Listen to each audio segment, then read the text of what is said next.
Bismillahirrahmanirrahim. Assalamualaikum warahmatullahi wabarakatuh. Alhamdulillah, summa alhamdulillah, falhamdulillah. Bersyukur kita kepada Ilahi kerana daripada kurnianya dapat kita sama-sama hadir lagi sekali pada hari ini anak-anak, bagi sama-sama kita meneruskan pembelajaran sirah kita pada hari ini. Baiklah anak-anak, insya-Allah tajuk yang akan kita pelajari pada hari ini ialah Khulafa Ar-Rashidin. Saya ulang lagi sekali. Tajuk yang akan kita pelajari pada hari ini ialah Khulafa Ar-Rashidin. Sebut sama-sama Ustaz dengar. Khulafa Ar-Rashidin. Bagus anak-anak. Baik. Bisa minta kepada anak-anak agar bersedia. Ya, dah bersedia?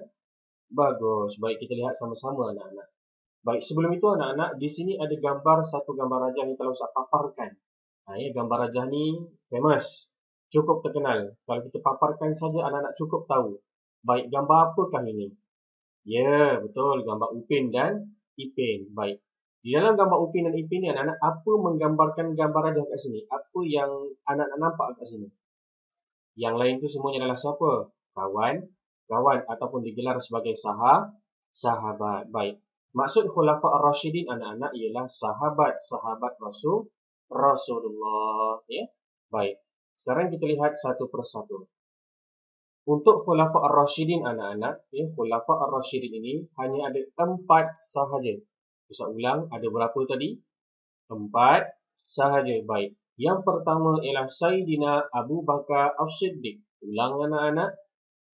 Bagus. Baik. Yang kedua, Sayyidina Umar bin Al-Khattab. Ulang anak-anak. Bagus. Yang ketiga, Sayyidina Osman bin Affan. Bagus. Dan yang keempat, Sayyidina Ali bin Abi Talib. Bagus anak-anak. Baik, Ustaz ulang lagi sekali.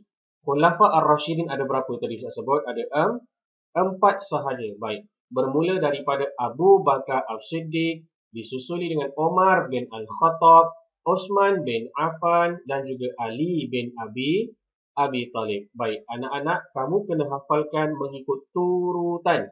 Ya, mengikut turutan bermula daripada yang pertama ialah Abu Bakar, Omar, Osman dan juga Ali. Ya, ini adalah turutan dia. Mesti kena ingat mengikut turutan. Mungkin korang pernah dengar lagu nasyid yang sekarang ni agak famous juga dekat YouTube. Yang mana lagunya mengajar kepada kita untuk kita mengingat 4 nama Khulafa Ar-Rashidin ini. Yang selalu mungkin korang pernah dengar. Abu Bakar As-Siddiq, Omar bin Al-Khattab, Osman bin Affan, Ali bin Abi Talib. Saya ulang lagi sekali. Abu Bakar As-Siddiq, Omar bin Al-Khattab, Osman bin Affan, Ali bin Abi Talib. Itu lagu-lagunya. Ya, jadi hafallah mengikut turutan. Bagus anak-anak. Baik. Yang seterusnya ialah kita lihat untuk pengertian, ya, di dalam tajuk Khulafa Ar-Rashidin ini ada 3 pengertian yang anak-anak kena hafalkan.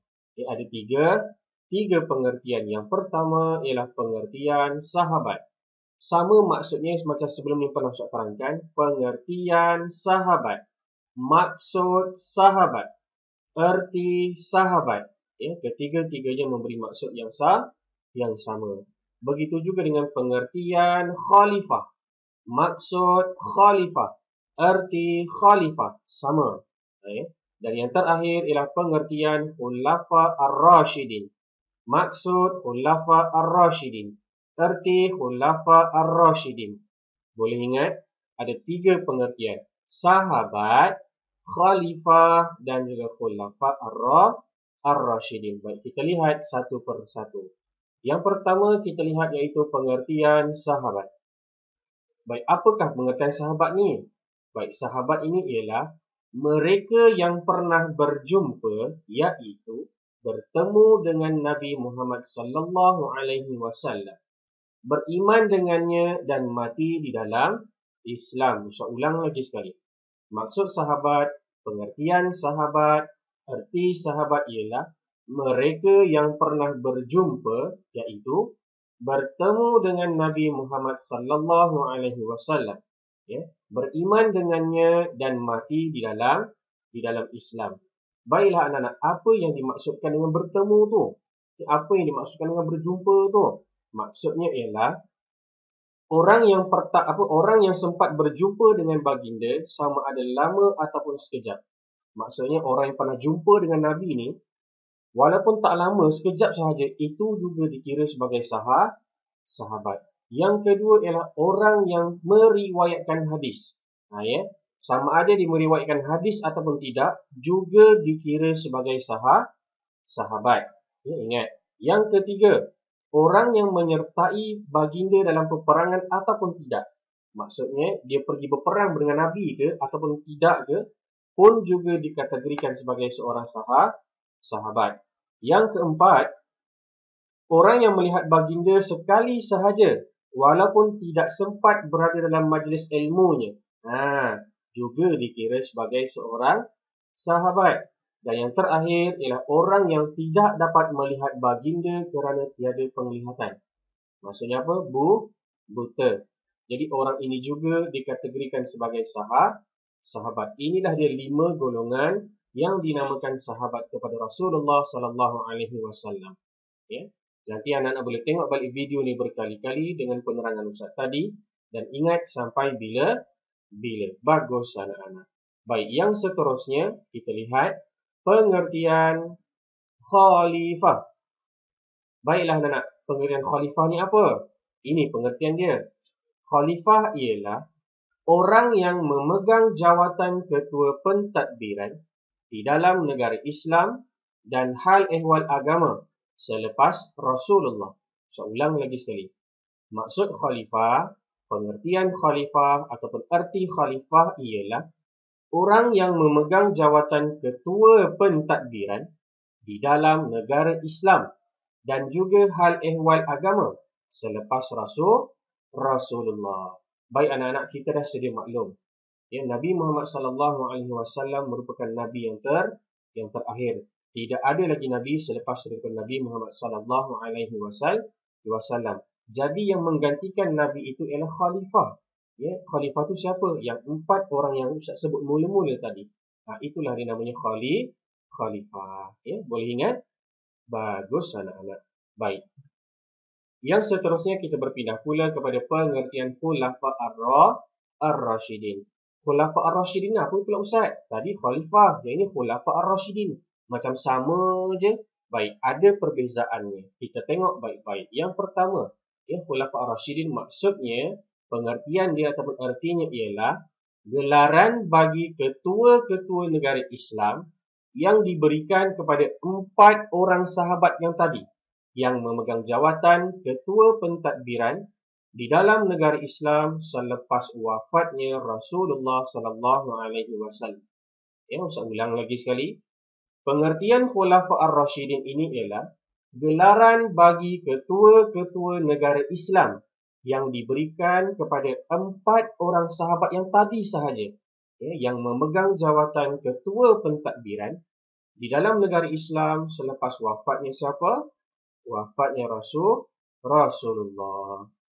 Baiklah anak-anak, ketiga-tiga pengertian ini anak-anak kena ingat. Bermula daripada pengertian sahabat, khalifah dan juga khulafa ar-rasyidin. Yang Ustaz bagi ini sebenarnya adalah isi-isi penting. Ya. Anak-anak tinggal hafalkan saja ketiga-tiga isi-isi penting ni tadi. Boleh? Bagus anak-anak. Baik, kita ulang lagi sekali boleh? Bagus. Baik, kita lihat sama-sama. Yang pertama, khulafa ar-rasyidin tadi semasa mula-mula Ustaz terangkan khulafa ar-rasyidin ada berapa orang? Ada 4 orang. Siapakah 4 orang itu? Cuba sebut sama-sama. Yang pertama, Sayyidina Abu Bakar As-Siddiq. Bagus. Yang kedua, Sayyidina Umar bin Al-Khattab. Bagus. Yang ketiga, Sayyidina siapa tu? Osman bin Affan. Dan yang keempat, yang terakhir, Sayyidina Ali bin Abi Talib. Kita ulang lagi sekali. Ya, Abu Bakar As-Siddiq, Umar bin Al-Khattab, Osman bin Affan dan juga Ali bin Abi Talib. Bagus anak-anak. Baik, kita lihat pengertian sahabat. Pengertian sahabat, minta maaf, ya. Pada pengertian pada tajuk yang khulafa ar-rasyidin ini, anak-anak akan kena menghafal 3 pengertian. iaitu pengertian sahabat, pengertian khalifah dan juga pengertian khulafa ar-rasyidin. Baik, kita lihat pengertian sahabat dahulu. Pengertian sahabat ialah apa? Mereka yang pernah berjumpa, iaitu bertemu dengan Nabi Muhammad sallallahu alaihi wasallam, beriman dengannya dan mati di dalam Islam. Ya, saya ulang lagi sekali.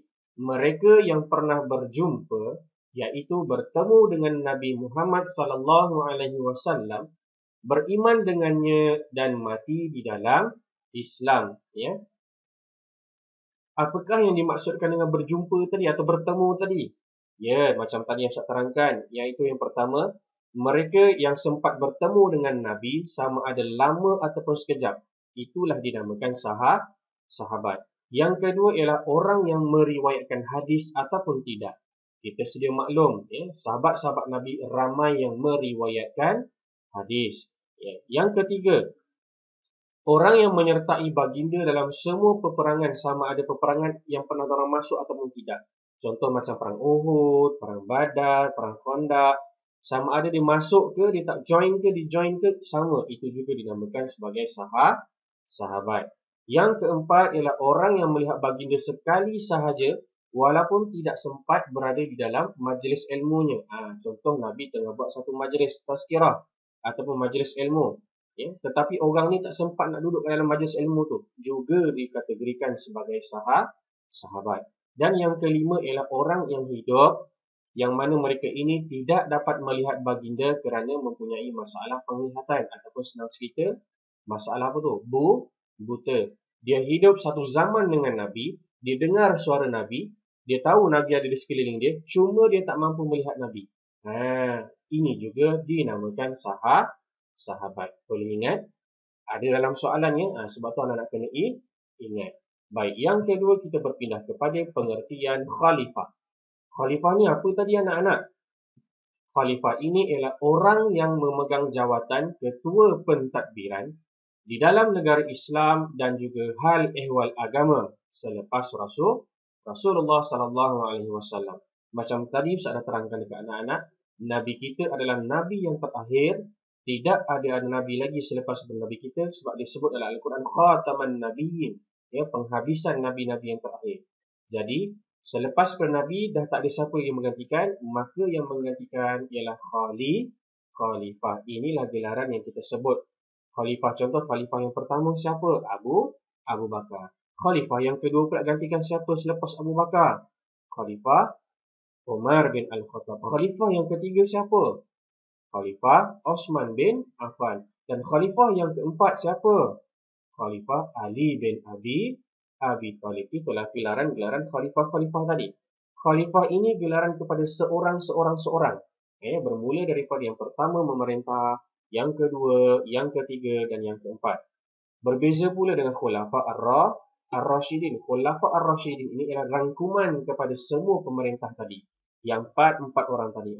Itu bezanya tadi saya sebut. Khulafa ar-rasyidin ialah rangkuman kepada semua ataupun dalam bahasa Arab kita sebut sebagai jamak kepada kesemuanya. Khalifah ialah satu, khulafa ialah ramai. Baik. Khulafa ar-rasyidin ini pula siapa? Khulafa ar-rasyidin ini ialah gelaran bagi ketua-ketua negara Islam yang diberikan kepada 4 orang sahabat tadi. Siapa 4 orang sahabat tadi? Abu Bakar, Umar, Osman dan juga Ali. Yang memegang jawatan ketua pentadbiran di dalam negara Islam selepas wafatnya siapa? Wafatnya Rasulullah sallallahu alaihi wasallam. Baik, kita ulang lagi sekali. Pengertian khulafa ar-rasyidin ini ialah gelaran bagi ketua-ketua negara Islam yang diberikan kepada 4 orang sahabat Nabi tadi. Siapakah orangnya itu? Abu Bakar, Umar, Osman dan juga Ali, yang memegang jawatan ketua pentadbiran di dalam negara Islam selepas wafatnya Rasulullah sallallahu alaihi wasallam.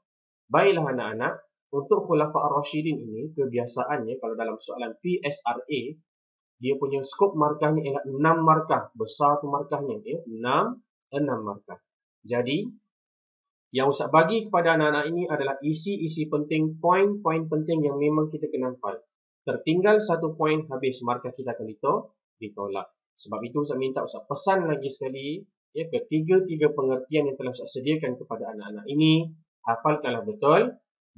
Insya-Allah anak-anak boleh hafal, ya. Baik, sekadar itu saja pada hari ini, habis dah, ya, kita punya pembelajaran Khulafa' ar-Rasyidin pada hari ini. Jadi tugasan kepada anak-anak macam biasa, ya, video yang Ustaz rakamkan kepada anak-anak ini, anak-anak boleh tonton berkali-kali, tengok berulang-ulang kali dan hafalkan. Bermula daripada 4 khalifah tadi, siapakah namanya, disusuli dengan pengertian sahabat, pengertian khalifah dan juga pengertian Khulafa' ar-Rasyidin. Ada 4 ni sahaja yang anak-anak kena hafal, tak banyak. Nah, ya, lepas dah hafal, ulang lagi berkali-kali. Ya. Dan macam biasa, lepas dah hafalkan, dekat bawah tu macam biasa Ustaz ada sediakan Google Form, ya, satu link untuk anak-anak jawab soalan. Klik link tersebut, isi nama penuh dan juga kelas. Jawab soalan tersebut elok-elok satu per satu dan jangan tergopoh-gopoh. Lepas dah siap macam biasa, tekan submit dan anak-anak boleh view skor kat situ, lihat berapa markah yang anak-anak dapat. Ya, seperti biasa juga anak-anak, jaga kesihatan, ya, jaga diri, taat pada perintah mak dan ayah, jaga solat, ya, rajin-rajin juga membaca Al-Quran di rumah. Doalah banyak-banyak, mudah-mudahan satu hari nanti insya-Allah kita akan dapat belajar secara bersemuka, ya. Kita akan dapat belajar balik secara berdepan macam biasa nanti insya-Allah. Doa banyak-banyak, mudah-mudahan, amin. Jadi anak-anak, sekadar itu saja pada hari ini. Ada rezeki kita akan bertemu lagi pada minggu hadapan. Aku liqauli hadza wa astaghfirullahal azim li wa lakum. Assalamualaikum warahmatullahi wabarakatuh. Kita jumpa lagi pada minggu depan. Bye.